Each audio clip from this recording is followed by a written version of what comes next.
Udah? Udah? Bismillahirrahmanirrahim.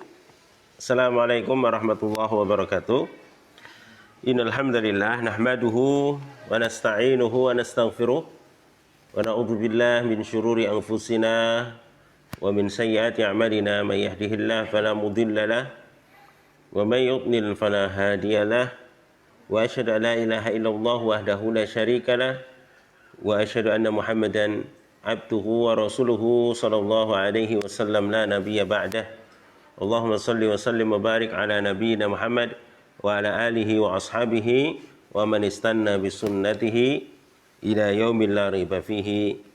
Ibu-ibu, bapak-bapak, para wali santri, semoga Allah berikan kesehatan, umur yang panjang dalam ketaatan, diberikan kemudahan dalam beribadah, diberikan istiqamah, dan semoga Allah anugerahkan untuk kita semuanya husnul khatimah.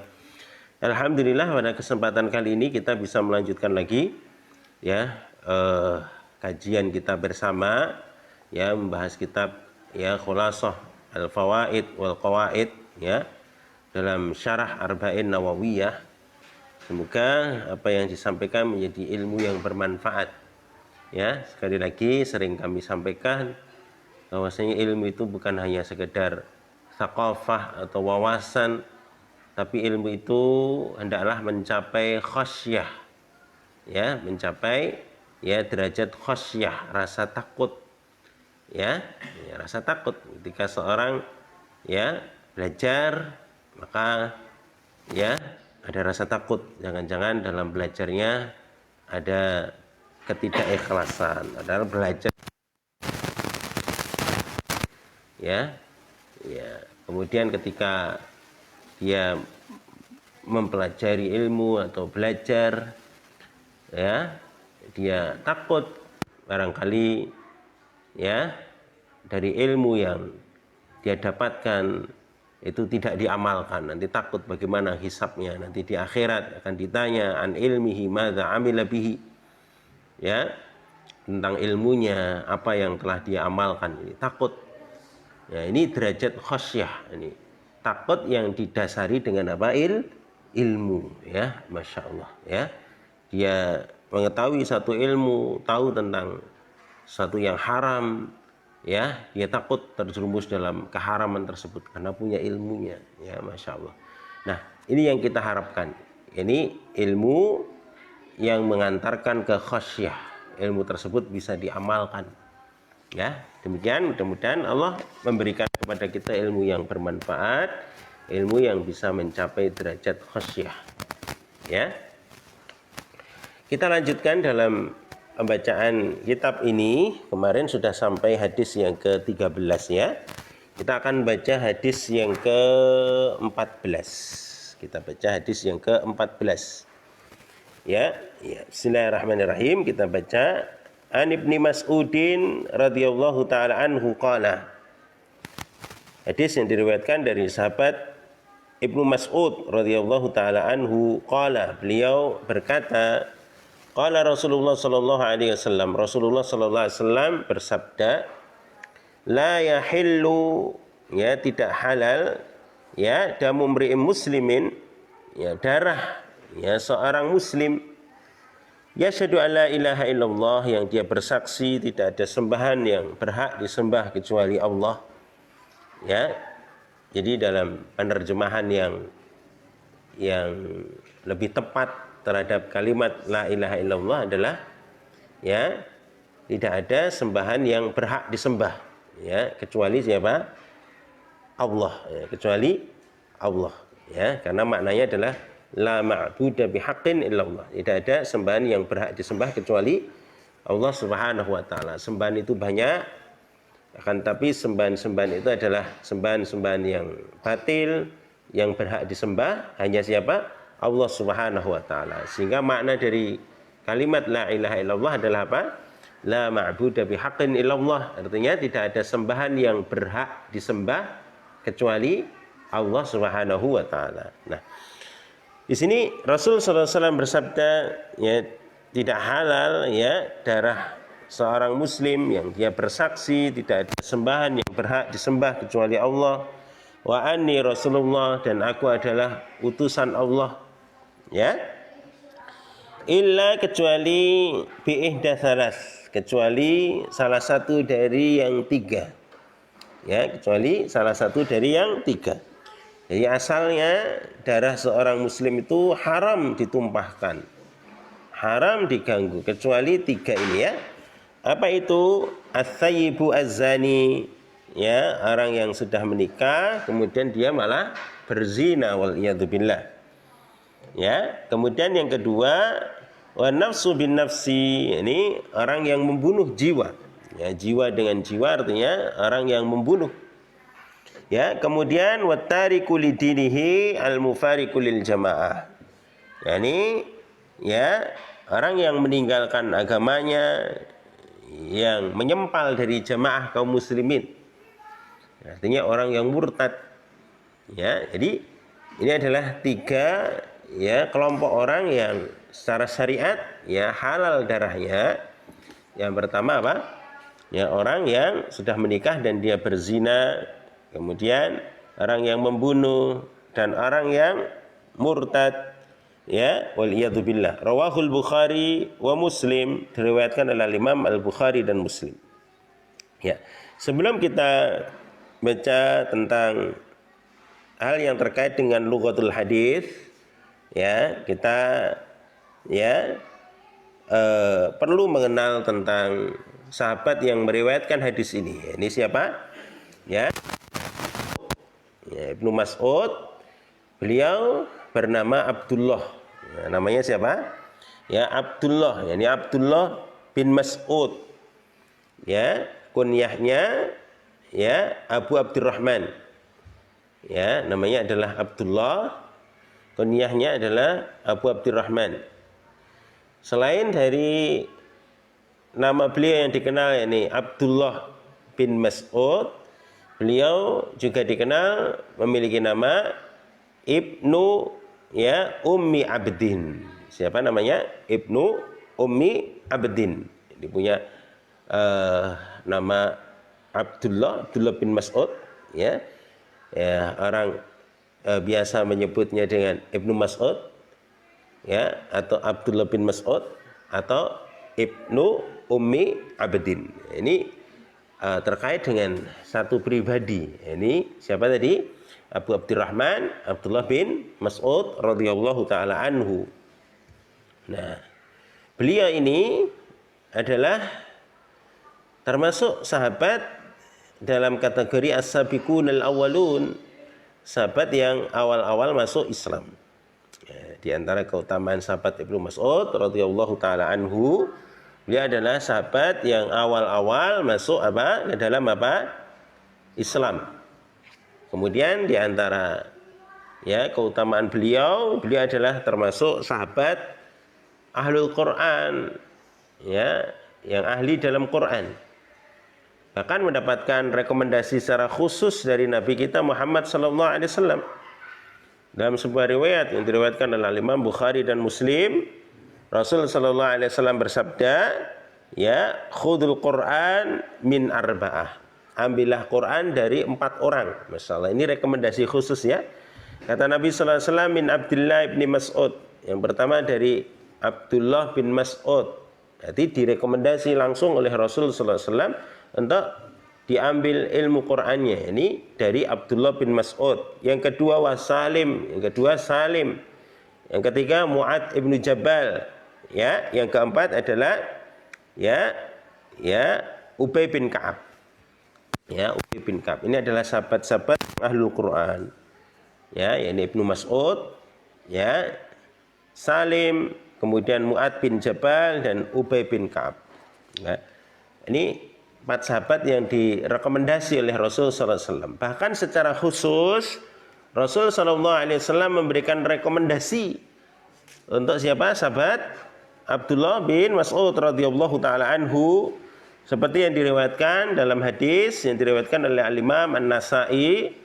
Rasul sallallahu alaihi wasallam bersabda, ya, man ahabba ayaqra al-Qur'ana ghaddan kama unzil falyaqra qira'ata ibni ummi abdin.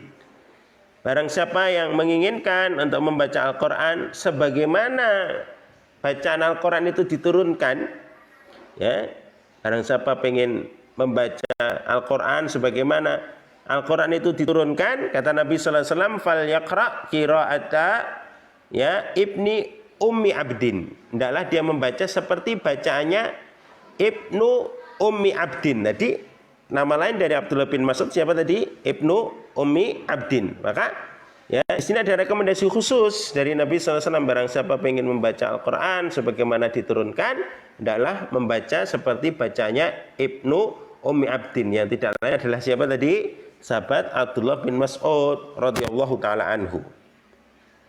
Ya. Kemudian di antara keutamaan sahabat Abdullah bin Mas'ud, ya, beliau adalah sahabat yang turut dalam hijrah ke Habasyah dan Madinah, ya. Turut dalam hijrah ke Habasyah dan Madinah. Karena sahabat dulu sebelum hijrah ke Madinah, mereka hijrah dulu ke Habasyah, ya, sahabat-sahabat generasi awal, ya, mereka dulu sebelum hijrah ke Madinah, hijrahnya kemana? Ke Habasyah. Nah, termasuk sahabat yang turut hijrah ke Habasyah di awal-awal Islam adalah sahabat Abdullah bin Mas'ud, ya.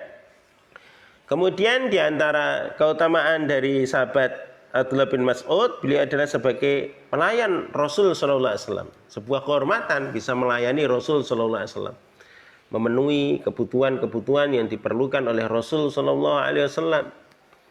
Ya, Masya Allah. Bahkan dikisahkan ketika Rasul bersama para sahabatnya, ya, Rasul membutuhkan untuk bersiwak, ya, dikisahkan, ya, maka Abdullah bin Mas'ud, ya, kemudian bergegas untuk mencari, ya, ranting atau apa namanya, kayu untuk dijadikan siwak, ya.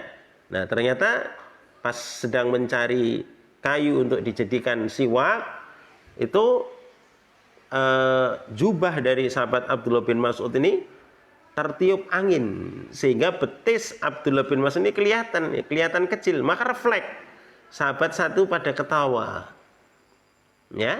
Maka Rasulullah SAW tidak suka dengan fenomena itu, ya, yang menertawakan, ya, sahabat Abdullah bin Mas'ud. Kemudian Rasulullah SAW bersabda yang maknanya, seandainya ini kakinya, ya, Abdullah bin Mas'ud ini ditimbang, ya, maka ini lebih berat daripada gunung Uhud. Masya Allah, ya, Masya Allah, ya.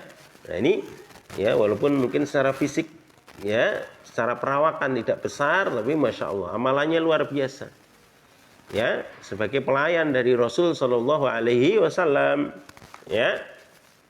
Ini sahabat Abdullah bin Mas'ud, ya. Keutamaan sahabat Abdullah bin Mas'ud radhiyallahu taala anhu, beliau adalah sahabat yang menjadi eksekutor, ya, terhadap, ya, Fir'aunnya umat ini. Siapa Fir'aunnya umat ini? Yani Abu Jahal, ya, yani Amr bin Hisham, ya, orang yang sangat memusuhi Nabi sallallahu alaihi wasallam, Amr bin Hisham, ya, atau yang dikenal dengan Abu Jahal. Abu Jahal itu dulu sebagai pemimpin atau panglima perang Badar, ya, perang Badar. Nah, itu terbunuh, ya, dan yang mengeksekusi adalah siapa? Sahabat yang mulia Abdullah, ya, bin Mas'ud radhiyallahu taala anhu, ya, Masya Allah, ya. Kemudian, ya, sahabat, ya, Abdullah bin Mas'ud juga di antara keutamanya adalah sahabat yang dikenal dalam sejarah sebagai sahabat yang pertama kali membaca Al-Quran dengan suara keras, ya, setelah Rasulullah SAW, ya, beliaulah sahabat yang berani membaca Al-Quran dengan suara yang keras.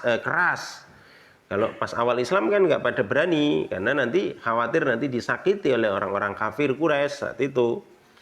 Maka yang berani membaca dengan suara keras, ya, seorang pemberani walaupun perawakannya tidak terlalu besar, adalah sahabat Abdullah bin Mas'ud. Nah, dikisahkan beliau, ya, bersama dengan sahabat-sahabat yang lain. Kemudian di antara sahabat ada yang mengatakan, siapa ya yang di antara kita yang berani membacakan Al-Quran dengan suara keras, ya, agar orang-orang ya pada mendengar gitu ya. Kemudian Abdullah bin Mas'ud mengatakan saya gitu. Tapi dicegah oleh sahabat yang lain, jangan kamu gitu. Ya, khawatir karena nggak punya keluarga atau ya pendukung yang kuat, khawatir nanti didolimi. Tapi kata Abdullah bin Mas'ud ya pengen beliau ya, kemudian beliau ya segera bergegas menuju ke arah Ka'bah dan kemudian membaca dengan keras. Maka yang dikhawatirkan sahabat yang lain pun terjadi, beliau dikeroyok, dipukuli ya, Masya Allah. Ya, setelah puas memukuli, kemudian Abdullah bin Mas'ud kemudian ya kembali ke sahabat yang lain. Ya, kemudian disampaikan ya secara maknanya. Kan tadi sudah kubilang gitu kan. Tapi Masya Allah Abdullah bin Mas'ud radhiyallahu taala anhu malah justru balik ya mengatakan kalau jika kalian mau saya akan ulang lagi gitu ya. Udahlah cukuplah, Masya Allah. Ini Masya Allah seorang pemberani ya. Sahabat siapa? Abdullah bin Mas'ud radhiyallahu taala anhu. Nah, di antara hadis yang beliau riwayatkan adalah hadis yang disebutkan di sini ya, di hadis Arba'in yang nomor 14. Rasulullah SAW bersabda, la yahillu damu imri'in muslim. Ya, tidak halal darah seorang muslim ya. Secara asal darah seorang muslim itu haram.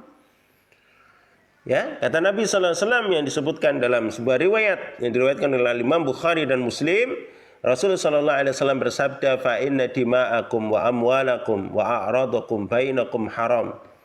Ya, sungguhnya darah kalian, harta kalian, kehormatan kalian di antara kalian adalah haram. Darah nggak boleh ditumpahkan ya.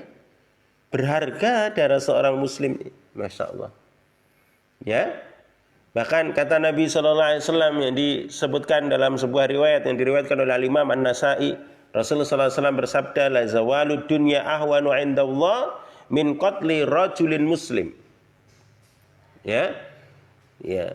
Sungguh lenyapnya dunia ini lebih ringan di sisi Allah daripada apa? Terbunuhnya seorang muslim.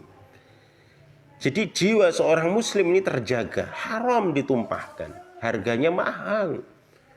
Ya, kita berada di satu zaman, Masya Allah. Semoga Allah lindungi kita, keluarga kita, anak turun kita. Ya, zaman yang darah seakan harganya murah. Ya, Masya Allah. Ya, bahkan ada istilahnya apa itu klitih ya. Klitih itu anak-anak remaja itu ya, Masya Allah. Semoga Allah berikan hidayah ya kepada mereka. Ya, ada tren ya, kalau ada orang lewat malam hari kemudian nggak ada masalah apa-apa disabet dengan pedang atau senjata tajam ya, kadang ada yang meninggal, Masya Allah. Semoga Allah beri hidayah ya, Masya Allah. Pembunuhan serasa ya apa namanya gampang ya, Masya Allah ya, ya Masya Allah ya. Semoga Allah lindungi diri kita, keluarga kita ya, Masya Allah. Ini darah seorang muslim itu harganya mahal. Ya, harganya apa? Mahal. Canda-candaan waliyadzubillah. Ya. Gara-gara enggak dikasih rokok, marah, kemudian dibully sampai mati, masyaallah waliyadzubillah. Semoga Allah berikan hidayah. Ya. Masya Allah. Pembunuhan serasa gampang sekali. Ya. Masya Allah. Semoga Allah beri hidayah. Ya, semoga Allah jaga kita semuanya, anak-anak kita, ya, santri-santri kita semuanya ya, Masya Allah, ya, dan Allah sebaik-baik penjaga, ya.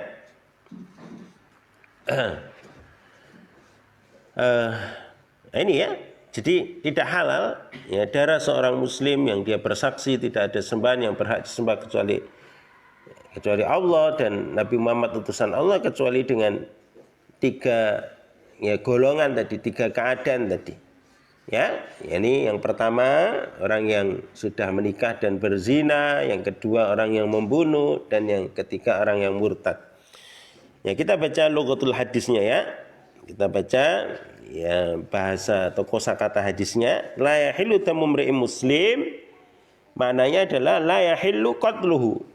Maknanya adalah tidak halal dibunuh, tidak boleh dibunuh. Ya.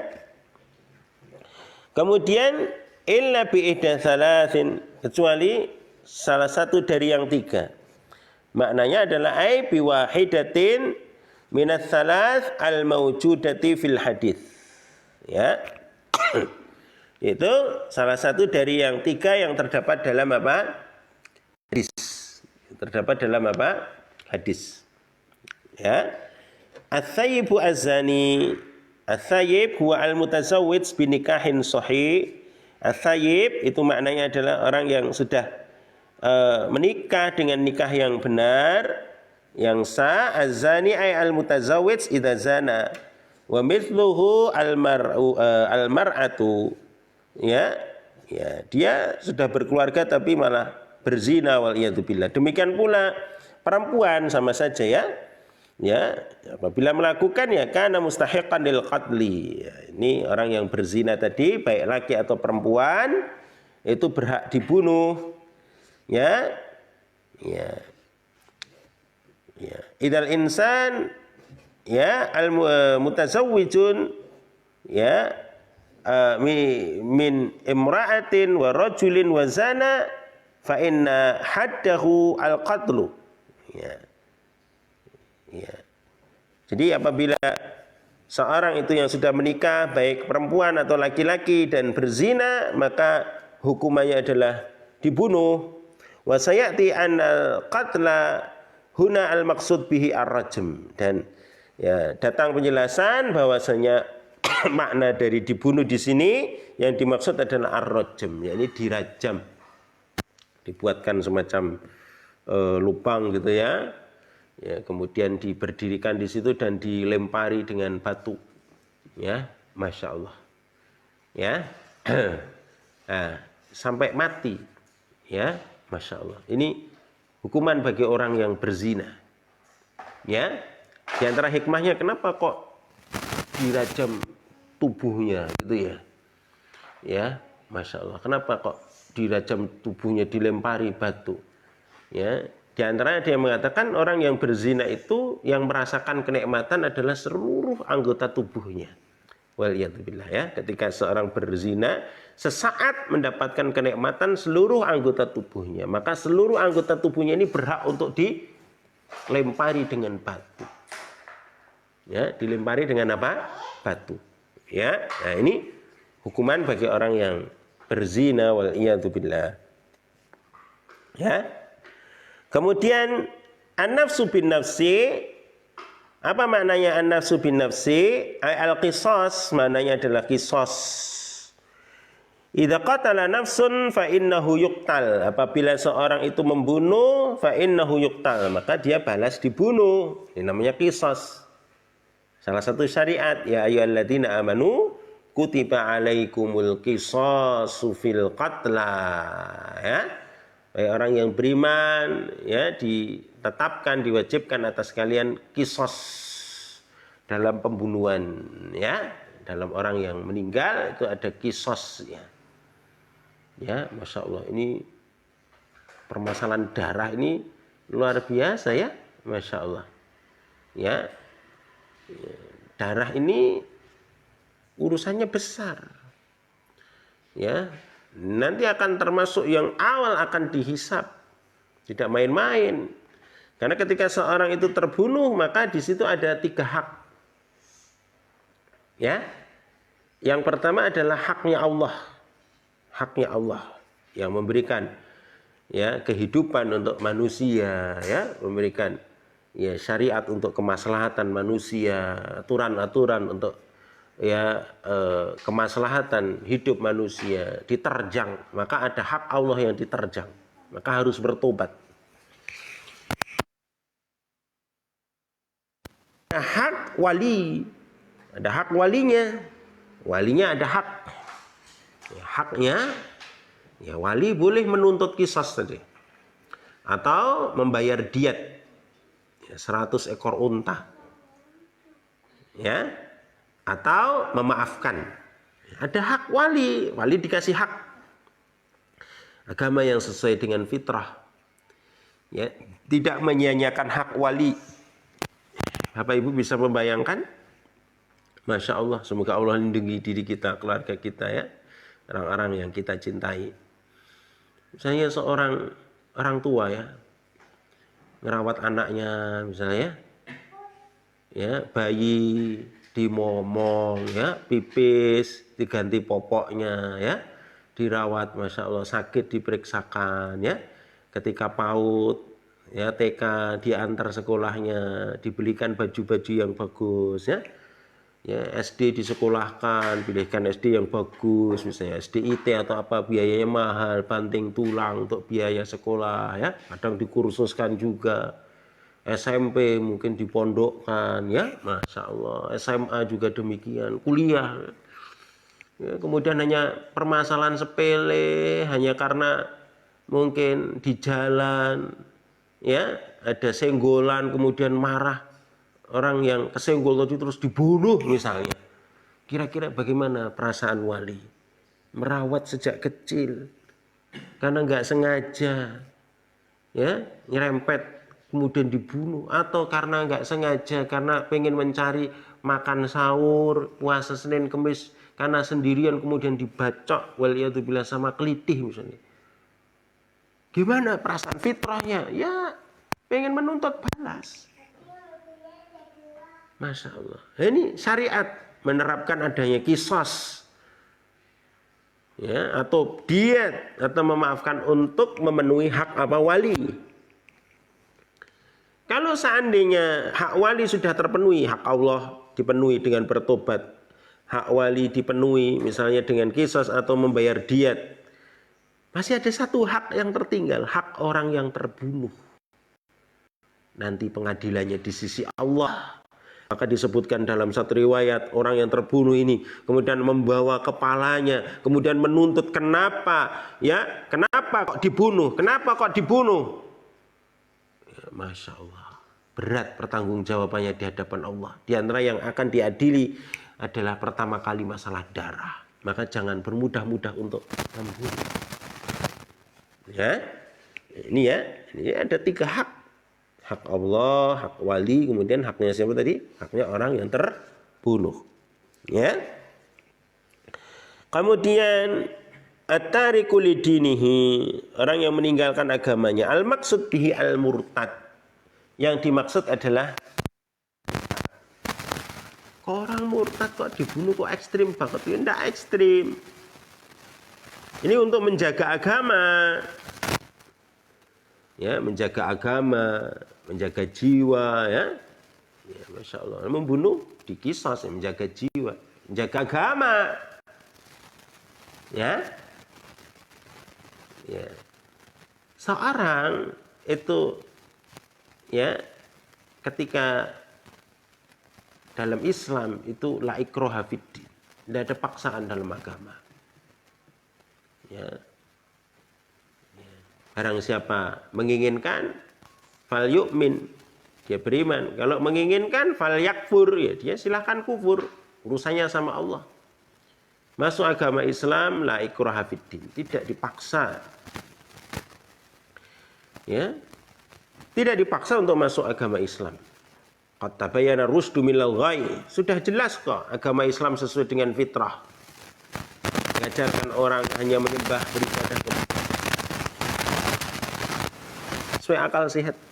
Masuk agama Islam tidak dipaksa.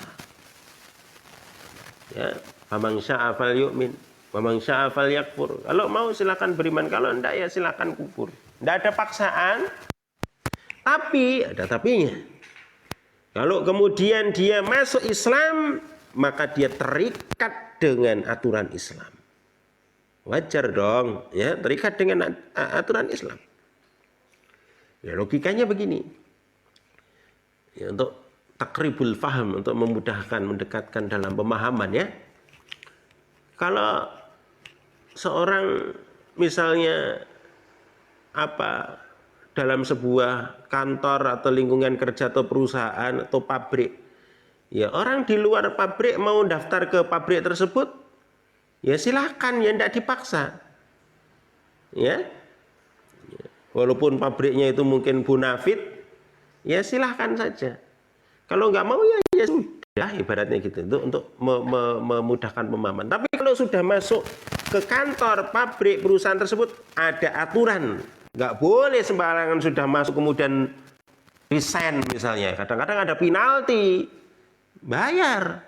Sudah ada rekrutmen, menghabiskan biaya banyak, misalnya sudah diangkat jadi dosen misalnya ya, kemudian baru lakukan training, habis biaya banyak kok resign. Kadang-kadang bayar penalti. Nggak sembarangan, ada aturannya. Ya, sekolah juga seperti itu, sekolah, pondok, untuk masuk tidak ada paksaan. Tapi kalau sudah masuk, terikat dengan aturan, nggak sembarangan. Ya, nggak sembarangan. Ya, ada aturannya, nggak sembarangan kemudian keluar, nggak sembarangan.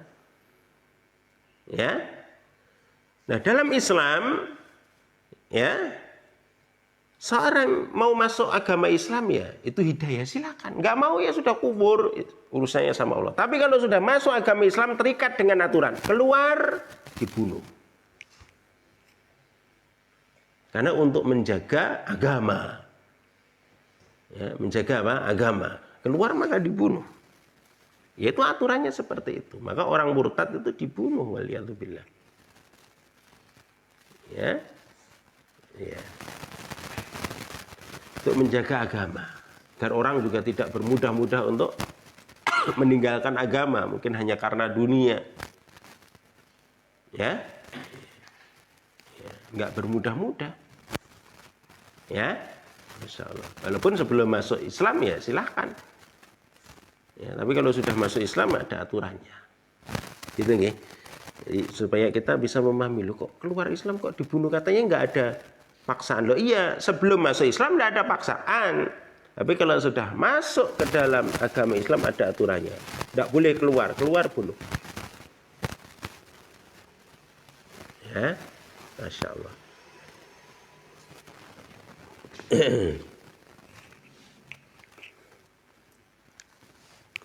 Gitu nggih.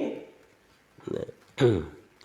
Kemudian di sini dijelaskan beberapa ya faedah yang bisa dipetik dalam hadis yang ke-14. Yang pertama, al haditsu dalilun ala ihtirami dima'il muslimin. Ya, hadis menjadi dalil atas ya pemuliaan darah dari kaum muslimin. Darah kaum muslimin itu terhormat, mulia. Ya, jangan mudah ditumpahkan, mulia, harus dijaga. Ya, Masya Allah. Ya. Kemudian yang kedua, ibahatu dammi ala ahadits salasati alladzina dzukirat fil hadits. Dibolehkan untuk menumpahkan darah untuk salah satu dari 3 kelompok sebagaimana disebutkan dalam hadis.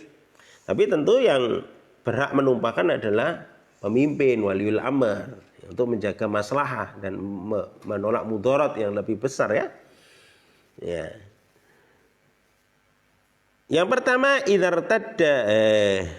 Yang pertama ya, idza qatala muta'ammidun nafsi bin nafsi. Apabila ya, seorang itu menyengaja untuk membunuh, maka dibunuh.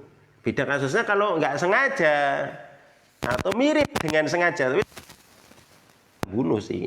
Tapi ternyata apa? Kok mati misalnya. Ya itu tidak dikisos, walaupun nanti ada aturannya membayar diat. Ya, ya istilahnya sibhu amdin, mirip dengan sengaja misalnya. Ya, karena nggak sengaja, ya nggak ada kisos. Ya, ya.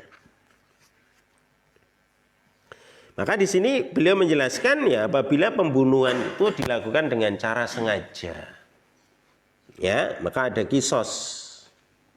Ya. Yang kedua, idza kana mutazawwijun ya wa zana fa innahu yurjam. Apabila seorang sudah menikah Baik statusnya masih menikah atau cerai tapi pernah menikah. Ya, maka ini kalau berzina waliyadzubillah dia dirajam. Jadi walaupun duda janda atau ditinggal meninggal suami atau istrinya, yang penting pernah menikah, maka dia dirajam waliyadzubillah.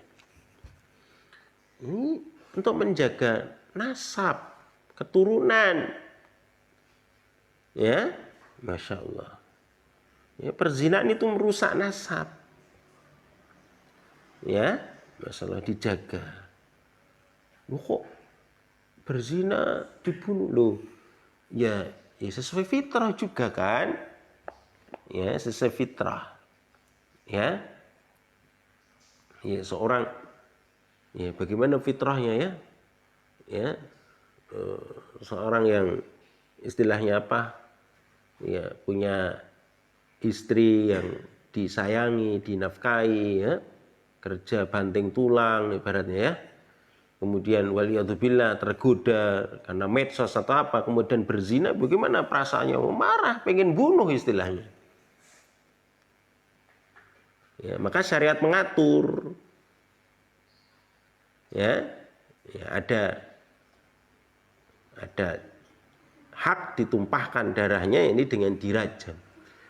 Walaupun sekarang sudah marak, waliyadzubillah, seakan dibuat candaan. Selingkuh itu indah, ya Masya Allah. Atau malah dibuat konten-konten trik cara selingkuh yang aman. Masya Allah. Luar biasa ini. Zaman Masya Allah. Ini dosa besar. Ya, waliyadzubillah. Ya, ini dalam syariat ini dibunuh, dirajam. Ya. Masya Allah. Lu bagaimana kalau dulu sudah terlanjur, misalnya waliyadzubillah masa lalu, ya, takut gimana? Tapi nggak ada yang tahu, ya sudah, Allah sudah tutupi aibnya, ya, jangan dibongkar, sudah, ya, semoga Allah ampuni. Harus taubat, taubatan nasuha, urusannya nanti sama Allah. Tapi taubatan nasuha itu harus memenuhi berapa? 5 syarat. Ya, Bapak Ibu, taubatan nasuha harus memenuhi berapa syarat? 5 syarat. Mungkin terjerumus dalam dosa maksiat, ya, kemudian bertobat. Harus terpenuhi ya 5 syarat. Ya, dia belum ketangkap, ya dulu membunuh tapi nggak ketangkep sama penguasa, ya sudah, kemudian sadar tobat, ya sudah tobat.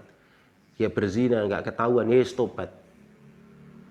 Kecuali kalau zina ketahuan dibawa ke pengadilan, nah sudah, karena sudah diangkat kasusnya. Tapi kalau belum ketahuan, nggak ada yang tahu, sudah ditutup sama Allah, sudah tobat. Syarat tobat 5. Ya, yang pertama ikhlas. Harus ikhlas. Taubatan nasuha itu harus ikhlas. Bukan karena kepaksa. Ya, karena kepaksa. Waliyadzubillah dulunya jadi misalnya jadi pelacur misalnya, waliyadzubillah. Sering berzina, Masya Allah. Waliyadzubillah misalnya ya. Kemudian wis tobat, ya tobatnya kepaksa karena nggak payu misalnya. Ya wis baca tuwa ora ana sing ngorder misalnya. Loh, ini bukan ikhlas namanya. Ya, ikhlas itu ya betul-betul meninggalkannya karena Allah, ikhlas. Syarat yang pertama ya. Demikian pula dengan dosa-dosa yang lain. Judi, miras, ya. Dosa-dosa yang lain tobat harus ikhlas. Oh, ninggalkan judi kapok saya tobat ya karena ra duwe duit. Nek duit kumat. Nah, ini namanya bukan taubatan nasuha. Istilah Jawa kapok lombok. Harus taubatan nasuha. Ikhlas karena Allah. Syarat yang pertama. Syarat yang kedua, an-nadm, menyesal. Nyesel. Ya, menyesal. Dulu pernah melakukan dosa maksiat. Ya, menyesal. Mungkin diuji dengan Allah dengan berbagai ujian. Karena mungkin sayangnya Allah, hikmahnya Allah sayang diuji berbagai ujian kemudian dia sadar. Ya. Dulu ketika remaja beling, nakal, sering membuat orang tuanya nangis, beling, nakal. Ya, sering belayang, dolan gak jelas, omben-omben pergaulan bebas. Ya, Masya Allah, ya. Kemudian ketika sudah tua, punya anak, waduh kok ya anaknya jadi beling gitu kan, sadar ya Allah kok anakku yang beling. Ingat, masa lalu saya beling ya, diuji. Karena al jaza'u min jinsil amal, balasan sesuai amal, introspeksi. Kemudian ya Allah saya tobat, saya minta ampun kepadamu ya Allah, saya menyesal. Ampuni aku ya Allah. Ya, ampuni aku dan berilah hidayah kepada anakku misalnya, ya kan? Ya, jadikan anakku anak yang baik. Saya menyesal atas dosa-dosaku. Ya. Ya. Ini menyesal. Jangan hanya sering nyalahkan anak. Wah, anaknya nakal. Padahal dulu juga nakal orang tuanya, ya kan? Ya, untungnya anaknya belum lahir pas bapak ibunya nakal, ya kan? Kalau tahu dikasih tahu sama temannya atau tetangganya, bocah kok nakal, belayang dolanan. Anaknya tahu kan repot. Lah, bapak ibu dulu juga gitu. Wah, gitu repot. Ya. Jadi menyesal. Ya, menyesal. Oke. Kemudian yang kedua itu meninggalkan dosa, ditinggalkan walam yusiru ala ma fa'alu hum ya'lamun, tidak terus-menerus berbuat dosa, ya ditinggalkan. Dulunya mabuk-mabukan, ya. Dulunya ngeslot, judi sudah ditinggalkan. Ya. Ya, tinggalkan. Ya, terjerumus dalam riba, ya tinggalkan. Kok eman-eman banget ya. Yes, tinggalkan. Dulunya peminum minuman keras, ya, beli botol karena duit satu botol regane 25 juta, ijik separuh eman-eman iki didol wae dadi duit. Loh, ini tobatnya setengah-setengah. Harus ditinggalkan. Dia melakukan dosa, maksiat, tinggalkan sudah. Man taraka syai'an lillah awadahu Allahu khairan minhu. Barang siapa meninggalkan sesuatu karena Allah, Allah ganti dengan sesuatu yang lebih baik. Sudah tinggalkan. Dulu punya kenalan, ya, kenalan untuk selingkuh, udah tinggalkan, hapus kontaknya. Minuman keras tinggalkan, terjerumus dalam riba tinggalkan. Walam yusirru ala ma fa'alu wa hum ya'lamun, tidak terus-terusan dalam berbuat dosa. Ya. Kemudian syarat yang keempat adalah azm, tekad kuat untuk tidak mengulangi dosa. Bertekad. Tentu bukan hanya tekad dalam lisan, dalam perbuatannya mengisyaratkan itu memang tekadnya kuat. Kalau dulu circle pertemanannya dengan orang-orang yang suka mabuk, ya sudah tekadnya saya nggak akan mabuk lagi, ya ditinggalkan. Nanti tetap bergaul, nanti terjerumus lagi. Ganti circle pertemanan. Seperti dulu ada kisah orang yang membunuh 99 nyawa, pengen tobat kan? Ya, kemudian ditinggalkan itu lingkungannya. Kenapa ya? Di lingkungan tersebut khawatir nanti terjerumus dalam dosa maksiat. Dia bisa membunuh lagi, kumat. Maka azam kuat ya hijrah istilahnya ya. Berusaha kuat untuk tidak mengulang.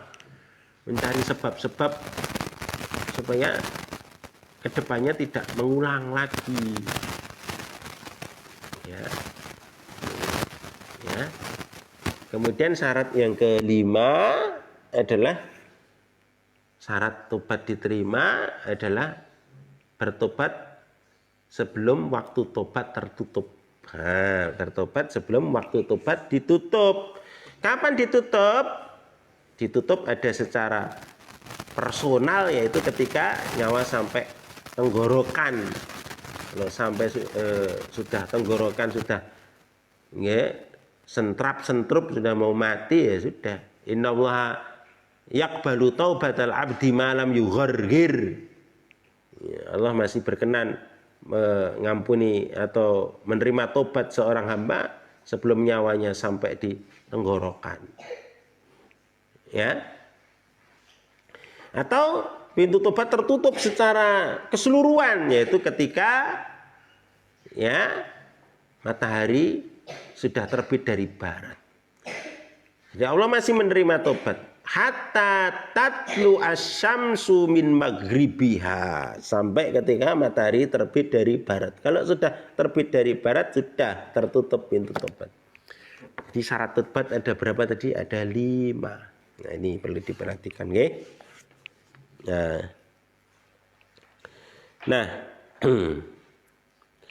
jadi kalau seorang berzina nggak ketahuan, Allah tutup aibnya, sudah tobat, urusannya nanti sama Allah. Kalau Allah berkenan untuk mengadab, ya barangkali akan diadab, dibersihkan dosanya. Kalau Allah berkenan mengampuni, diampuni. Ya, selain dosa syirik, mati selain membuat dosa syirik, insya Allah ini tahta masyiatillah, di bawah kehendak Allah. Insya'a ghafara wa insya'a azaba. Kalau Allah berkehendak akan diampuni, kalau Allah berkehendak akan diazab. Ya, sudah tobatan nasuha, semoga Allah ampuni. Ya. Kemudian yang ketiga, idzartadda yakunu mubahud dam, ya. Yang ketiga ini kalau murtad maka boleh dibunuh. Ya. Nah, ini. Kemudian faedah yang ketiga, al-hathu ala iltizami jama'atil muslimin. Ya. Wa nabdil furqah. Ya, motivasi untuk melazimi, untuk konsisten memegang jamaah kaum muslimin dan mencegah membuang jauh-jauh perpecahan. Ya, Masya Allah. Jadi disatukan jamaah kaum muslimin, dikuatkan ikatan persaudaraan kaum muslimin. Ya, berusaha sama-sama membendung pemurtadan, walaupun dengan berbagai kedoknya. Ada pemurtadan berkedok pengobatan, pemurtadan berkedok pernikahan, dihamili dulu, kemudian ya pura-pura pindah agama, nanti setelah punya anak atau hamil balik lagi, ya ini kepeksa ya, kayak ngikut suaminya. Masya Allah, harus dilindungi. Ya, Masya Allah. Ya. Tempat-tempat yang rawan adanya pemurtadan, maka digerakkan giat-giat sosial dakwah. Ya, harus ta'awun, kerjasama, ta'awun alal birri wa taqwa. Ya. Kemudian faedah yang keempat, al haditsu fihi bayanan lin nau'in min anwa'il hudud. Ya, di dalam hadis tersebut ada penjelasan di antara jenis-jenis hudud, hukuman, wal qatlu, ya, li thalathati asnafin, ya, min ahlil hudud. Ya, di antaranya ya pembunuhan dari 3 jenis orang yang berhak mendapatkan hukuman. Ya, di antaranya adalah al-qatlu al-muta'ammid, ya, an-nafs bin nafs, yani yuqtal, orang yang membunuh dengan sengaja maka dia dibunuh, dikisos. Azani idza kana muhsin atau muhsan mutazawwid fa innahu yuqtal birrajm. Ya, dia kalau sudah ya menikah maka dia dibunuh dengan cara dirajam. Ya. Kemudian al-murtad yuqtal, orang yang murtad itu juga dibunuh. Ya. Ya. Dalam beberapa riwayat yang lain sebagai faedah tambahan, ya, ada riwayat-riwayat yang lain selain 3 jenis ini yang juga berhak untuk dibunuh. Ya. Jadi berdasarkan riwayat yang lain. Yang pertama adalah waliyadzubillah, pelaku homoseksual. Waliyadzubillah. Ya, pelaku apa? Homoseksual. Ya, sebetulnya mirip zina ya. Ini pelaku homoseksual. Ada secara spesifik disebutkan pelakunya berhak dibunuh. Ya. Kata Nabi sallallahu alaihi wasallam yang diriwayatkan dalam ya riwayat yang diriwayatkan oleh Imam Ahmad dan Abu Dawud, Rasul sallallahu alaihi wasallam bersabda, ya, man wajadtumuhu ya ya'malu amala qaumi lutin faqtulu al-fa'il wal maf'ula bih. Ya, barang siapa mendapatkan mendapatkan orang yang dia melakukan amalan seperti amalannya kaum Lut, apa itu? Homo. Maka kata Nabi SAW, faktulul fa'il, bunuhlah si pelaku, wal maf'ula bih, dan bunuhlah objek, dibunuh, pelaku objek dibunuh. Masya Allah, ini homoseksual sempat viral juga ya, LGBT, makanan ya Allah, LGBT merajalela, ya, pembunuhan juga terasa darah, harganya murah. Sekarang perzinaan juga, waliyadzubillah, pacaran, pergaulan bebas, masya Allah, ada kos-kosan bebas rangkaian. Nah, kemudian sekarang muncul khamr, outlet sudah mulai banyak bebas menjual miras. Ya Allah, masya Allah, hanya Allah sebaik zat penjaga, banyak berdoa. Ya, masya Allah, berdoa. Karena Allah hindarkan kita, keluarga kita, anak turun kita, murid-murid kita dari hal-hal yang tidak baik. Ya, ini pelaku homo ini dalam syariat berhak dibunuh. Kemudian yang kedua yang berhak untuk dibunuh adalah tukang sihir, dukun. Ya, berkata Jundub, ya, hadus sahir darbatun bisayf. Hukuman bagi tukang sihir itu dipenggal kepalanya dengan pedang. Ya, diriwayatkan oleh Imam At-Tirmidzi. Ya, dibunuh. Bukan malah dielu-elukan sihir, dukun. Ya Allah, itu tadi ya, dukun merajalela, zina merajalela, ya, judi merajalela, khamr merajalela. Ya Allah, kadang ngelus dodol. Banyak berdoa sama Allah agar kita dilindungi dari fitnah dunia dan akhirat. Berlindung dalam bacaan doa kita, Allahumma inni a'udzubika min adzabi jahannam wa min adzabil qabri wa min fitnatil mahya wal mamat wa min fitnatil masiihid dajjal. Berlindung dari fitnah dunia akhirat.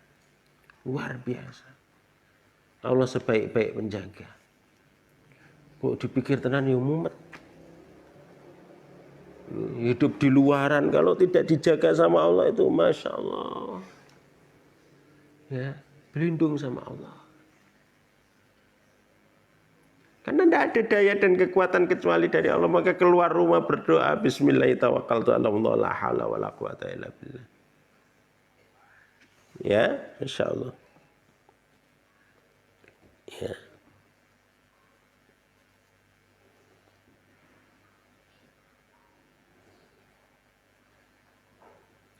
Kemudian yang ketiga, waliyadzubillah, ini perbuatan yang sangat menjijikkan yang juga dibunuh. Dalam hadis yang diriwayatkan oleh Imam Abu Dawud, Rasul sallallahu alaihi wasallam bersabda, ini yang ketiga adalah menggauli binatang. Zinanya sama apa?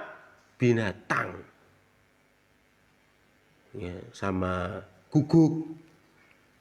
Ya, sama kambing, sama apalah, ya, masya Allah.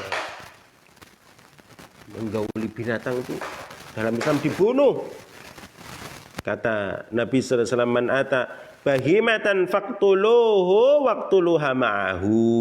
Barang siapa ya mendatangi binatang, ya, maka bunuhlah orang tersebut yang menggauli binatang tadi, dan juga bunuhlah binatang bersamanya. Dibunuh. Masya Allah. Ya, ini dalam riwayat-riwayat yang lain ya. Gitu ya, Masya Allah. Ya, secara asal darah seorang muslim itu terjaga, kecuali tadi melakukan beberapa hal tadi. Kemudian yang terakhir terkait dengan kaidah ya yang bisa dipetik dalam hadis yang ke-14 ya, kaidah fikihnya adalah al aslu, asal fidamil muslim, darah seorang muslim itu asalnya apa? Al hurmah ya, kamalihi ya, tamaman ya, adalah darahnya terjaga, sebagaimana juga hartanya juga terjaga ya. Ya. Ya. Jadi darah seorang muslim itu terjaga, nggak boleh ditumpahkan sembarangan, ya, nggak boleh, kecuali ada sebab-sebab syar'i, gitu ya. Tadi sudah disebutkan darah, harta, kehormatan haram, nggak boleh diganggu, ya. Nah, ini alhamdulillah sudah selesai pembahasan hadis yang keberapa? Yang ke-14. Ya, insyaallah besok kita lanjutkan lagi ya pertemuan, dicatat nih Bapak Ibu nih. Dicatat poin-poin tadi, kemudian dikirim nanti ya. Nanti ada tim pengoreksinya, dicatat ya, belajar semuanya, belajar ya, semuanya belajar. Ya, putri-putri Bapak Ibu belajar, orang tua juga belajar untuk kebaikan ya, belajar untuk sebuah ibadah, belajar nggih. Belajar ya, belajar. Kalau ada yang belum paham mungkin bisa diulang-ulang ya, tapi resumnya jangan kopas, lihat internet hadis ke-14 kopas ya. Ternyata yang disampaikan, yang ditulis beda dengan yang disampaikan ya. Nanti ketahuan nanti ya, ditulis apa yang tadi sudah disampaikan, ditulis ya. Demikian ya, mudah-mudahan menjadi ilmu yang bermanfaat untuk kita semuanya. Semoga Allah jaga diri kita, keluarga kita, anak turun kita, murid-murid kita semuanya dijaga ya, dari berbagai fitnah subhat dan fitnah syahwat, dijaga dari keburukan ya, yang berasal dari setan jin atau setan manusia ya. Semoga Allah jaga kita semuanya. Demikian, Allah taala alam, sallallahu ala nabiyina Muhammad wa ala alihi wasallam. Subhanakallahumma bihamdika asyhadu an la ilaha illa anta astaghfiruka wa atubu ilaik. Assalamualaikum warahmatullahi wabarakatuh.